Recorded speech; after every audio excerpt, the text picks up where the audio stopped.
আমি একজন গৃহিণী, বিয়ে হয়েছে 10 বছর রানিং, 2টা বাচ্চা আছে আমার। স্বামীর অবহেলা এবং তার প্রক্রিয়ার জন্য আজকে আমার ডিভোর্স হয়েছে। নারী যতদিন চুপ থাকবে ততদিন ভালো, মুখ খুললেই নারী ভালো না।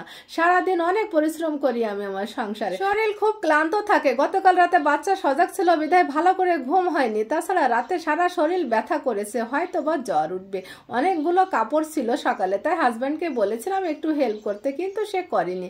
আমার 2 বছরে 2টা বাচ্চা হয়েছে, আর লাস্টে ছিল একটা বিগ প্রেগনেন্সি অপারেশন। পরপর 2টা বাচ্চা হওয়াতে আমার শরীরটা যেমন নষ্ট হয়ে গিয়েছিল, তেমনি আমার চেহারাটাও নষ্ট হয়ে গিয়েছিল।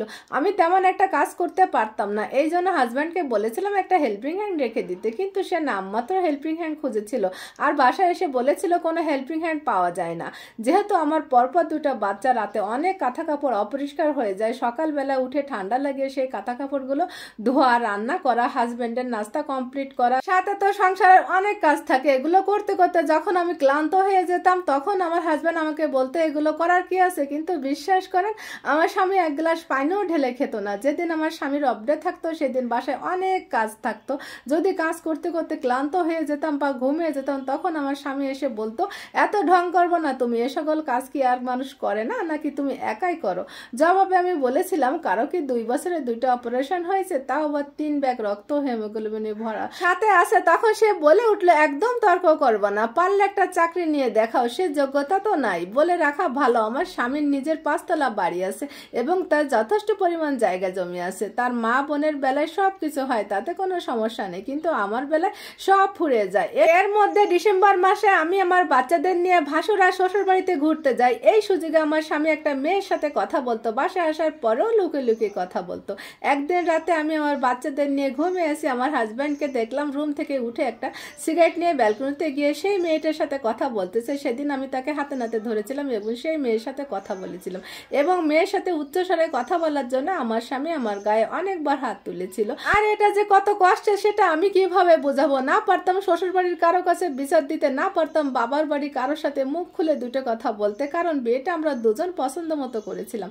সংসার জীবনের দিন দিন আমি মানসিক রোগী হয়ে যাচ্ছি। অফিস থেকে আমার স্বামী যখন বাসায় আসে সারাদিন মোবাইল দেখে, আর কিছু বললেও শোনে না, আর সময় তো আমার জন্য তার মোটেও নেই। এরপরেও চেয়েছিলাম আমার স্বামীর সাথে সুন্দর মতো সংসারটা কাটাতে, কিন্তু আর পারলাম না।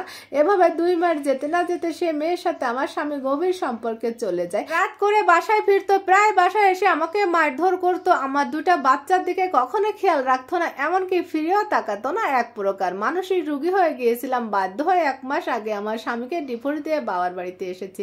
আমার স্বামীর কাছ থেকে কাবিনীর 1 টাকাও আমি নেইনি।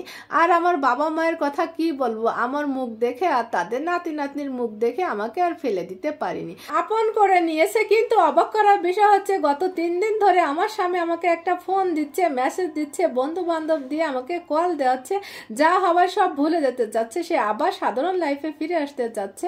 এখন আমি কি করব আপু কিছুই বুঝতে পারতেছি না।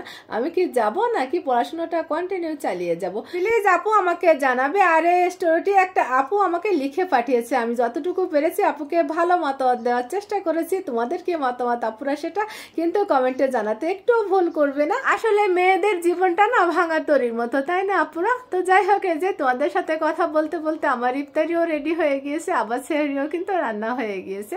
তো সবকিছু এই যে টেবিলে পরিবেশন করে নিয়েছে, একটু পরেই কিন্তু আজান দিবে। তো সবাই ভালো থেকো, সকলের জন্য আমার দোয়া থাকবে, আর আমাকে একটু তোমাদের দোয়াতে রেখো। আজ এই পর্যন্ত, আসসালামু আলাইকুম।